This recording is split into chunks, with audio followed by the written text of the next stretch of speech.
بسم اللہ الرحمن الرحیم۔ السلام علیکم۔ ارطغرل سیریز کی ایک اور ایپیسوڈ کے ساتھ آپ کو آواز دوست میں خوش آمدید کہتے ہیں۔ آج کی اس ایپیسوڈ میں ہم آپ کو ایپیسوڈ نمبر 48 کے بارے میں بتائیں گے اور یہ امید کرتے ہیں کہ آپ کو ہمارا شارٹ ریویو پسند آ رہا ہوگا۔ ٹائٹس اور ترگت واپس قلعے میں پہنچتے ہیں جہاں استاد پیٹریچو ان کا انتظار کر رہا ہوتا ہے اور وہ ان سے منصوبے کے بارے میں پوچھتا ہے۔ ٹائٹس بتاتا ہے کہ ارطغرل آخری سانسیں لے رہا تھا مگر گندوگدو اپنے جانبازوں کے ساتھ آ پہنچا۔ استاد اعظم غصے میں پھنکارتا ہے کہ تم سب پر لعنت ہو، مجھے ارطغرل مردہ حالت میں چاہیے۔ ترگت اپنے کمرے میں جاتا ہے جہاں ایزادورا موجود ہوتی ہے جو اس کے لیے فکر مند ہوتی ہے۔ ترگت اسے بتاتا ہے کہ سب خون میں لت پت پڑے تھے، ارطغرل کے مرتے وقت تک سکون سے نہیں بیٹھوں گا۔ اسی دوران افتالیہ کمرے میں آتی ہے اور وہ ایزادورا کو کہتی ہے آپ جیسی خاتون کے لیے یہ جگہ مناسب نہیں۔ یہ سن کر ایزادورا وہاں سے چلی جاتی ہے۔ دوسری طرف گندوگدو سلیمان شاہ سے کہتا ہے کہ سلطان علاء الدین کا جہیز کارواں اگر آپ کی اجازت ہو تو میں لے جاؤں۔ اس سے دو فائدے ہوں گے، ایک تو سلطان کا اعتماد بحال ہوگا اور دوسرا صلیبیوں سے بھی دو ہاتھ ہو جائیں گے۔ یہ ہمارے قبیلے کا نام اونچا کرنے کا سنہری موقع ہے۔ بس اسی لیے میں نے سوچا کہ ارطغرل کی غیر موجودگی میں کارواں میں خود لے کر جاؤں۔ سلیمان شاہ دعاؤں کے ساتھ اسے جانے کی اجازت دے دیتا ہے۔ دوسری طرف حلیمہ سلطان ارطغرل کے کمرے میں آتی ہے اور کہتی ہے آئمہ خالہ آپ ٹھیک نہیں، آپ تھک گئی ہوں گی، آپ کو آرام کر لینا چاہیے۔ میں ارطغرل کے پاس رک جاتی ہوں، زلجان کو آپ کی زیادہ ضرورت ہے۔ اور اس طرح آئمہ خاتون ارطغرل کا خیال رکھنے کا بول کر چلی جاتی ہیں اور حلیمہ ارطغرل سے کہتی ہے تم کہتے تھے دنیا کی کوئی طاقت ہمیں جدا نہیں کر سکتی۔ ہم نے قول و قرار کیے تھے کہ جس دن ہمیں کسی اور کا ہونا پڑا وہ دن ہماری زندگی کا آخری دن ہوگا۔ میں نے وعدہ نہیں توڑا ارطغرل، تم بھی وعدہ نہیں توڑو۔ تمہیں زندہ رہنا ہوگا اور میری زندگی کی ڈور تمہارے ہاتھ میں ہوگی۔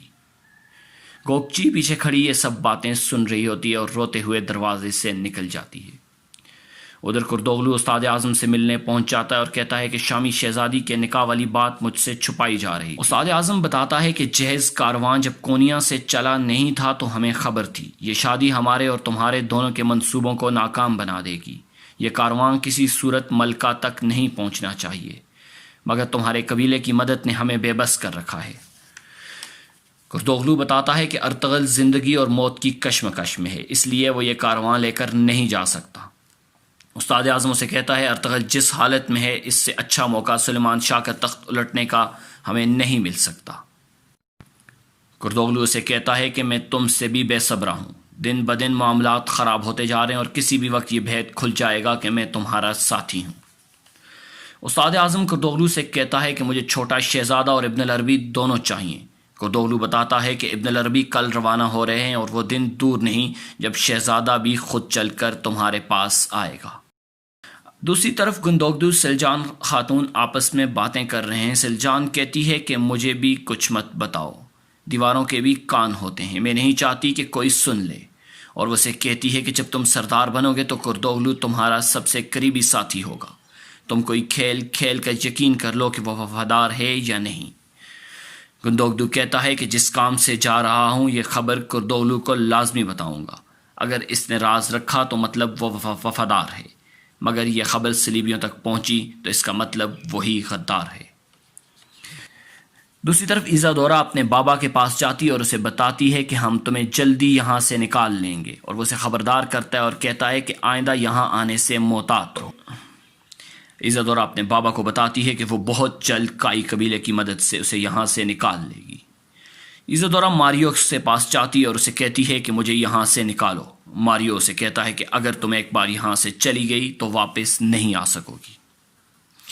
ادھر ابن العربی رخصتی کے وقت ارطغرل کے پاس آتے ہیں اور اس کے لیے دعا کرتے ہیں اور حلیمہ سے کہتے ہیں کہ انشاءاللہ یہ جلدی ٹھیک ہو جائے گا اور مجھے اب جانا ہوگا۔ میں جانے سے پہلے ایک امانت تمہیں دے کر جا رہا ہوں، اسے کھول کر مت دیکھنا۔ حلیمہ کہتی ہے کہ میں اپنی جان سے زیادہ اس امانت کی حفاظت کروں گی۔ ادھر آئکس ارطغرل کے دوستوں کو یقین دلانے کی کوشش کرتی ہے کہ ترگت غدار نہیں ہو سکتا۔ اسون پاشا کہتا ہے کہ میں جب وہاں تھا تو ترگت پر بہت مظالم کیے گئے اور اسے ایک خاص نشہ آور مشروب پلایا جاتا تھا جو کہ نیلے رنگ کا تھا۔ وہ مشروب کچھ خاص ہے، ہمیں یہ سوچنا ہوگا اور اس کے بارے میں جاننا ہوگا۔ ابن العربی سلیمان شاہ سے رخصت ہوتے ہیں اور دوبارہ آنے کا وعدہ کرتے ہیں۔ ادھر صلیبی ان کا راستہ روکتے ہیں اور صندوق کا مطالبہ کرتے ہیں۔ ابن العربی اپنے سامان کی تلاشی لینے کا کہتے ہیں اور وہ کہتے ہیں مجھ سے کیا مانگتے ہو، اللہ سے مانگو۔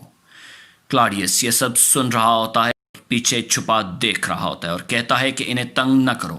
صلیبی کلاڈیس پر ٹوٹ پڑتے ہیں اور کہتے ہیں اس غدار کو مارو۔ کلاڈیس ان سب کو جہنم واصل کرتا ہے اور ابن العربی کے پاؤں میں گر جاتا ہے اور گڑ گڑا کر معافی مانگتا ہے اور کہتا ہے کہ مجھے اپنا درویش بنا لیں، اللہ کی راہ میں قربان ہونا چاہتا ہوں۔ ادھر کائی قبیلے میں جنگ کی مشقیں شروع ہوتی ہیں اور گندوگدو ان کا معائنہ کرتا ہے۔ گندوگدو حمزہ سے کہتا ہے کہ سب کے گھر والوں سے اجازت لے لو اور سب سے کہا سنا معاف کروا لو۔ اسی دوران کردوغلو گندوگدو کے پاس آتا ہے اور پوچھتا ہے کہ بھتیجے کہاں جا رہے ہو، کہیں شکار پر جا رہے ہو؟ گندوگدو کہتا ہے کہ چاچا آپ سے کچھ نہیں چھپاتا، آپ میرے بابا کی جگہ ہیں۔ اسے بتاتا ہے کہ امیر کی شادی کا رشتہ لے کر جا رہے ہیں اور ہمیں کوئے بستہ سے شام تک ان کی حفاظت کرنا ہے۔ یہ سن کر کردوغلو رخصت ہو جاتا ہے۔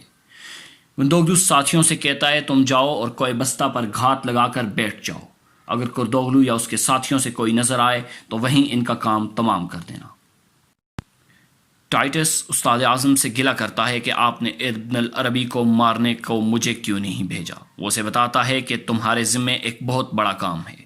سلطان علاؤالدین کائی قبیلے کی حفاظت میں شام کی شہزادی کا رشتہ بھیجنے کے لیے ایلچی بھیج رہا ہے،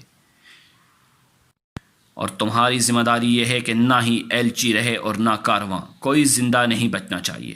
اور پھر افتالیہ سے کہتا ہے کہ آج تم کارڈینال کا خط چراؤ گی، اگر اس خط میں ہمارے خلاف کچھ ہوا تو تم کارڈینال کو موت کی نیند سلا دو گی، اور اس کے بعد تم شام پہنچو گی اور وہاں ایسا کھیل کھیلو گی کہ یہ شادی نہ ہو سکے۔ حلیمہ سلطان امانتوں کو قبیلے سے باہر زمین میں دبا دیتی ہے اور اسی دوران اندر خیمے میں کردوغلو الپارکو کو ڈھیر ساری اشرفیاں دیتا اور کہتا ہے آج ارطغرل کو موت کے گھاٹ اتارنا ہوگا۔ دوستو یہ تو تھی ہماری آج کی ایپیسوڈ، امید ہے آپ کو پسند آئی ہوگی۔ اگلی ایپیسوڈ کے شارٹ ریویو کے لیے ہمارے چینل کو سبسکرائب کر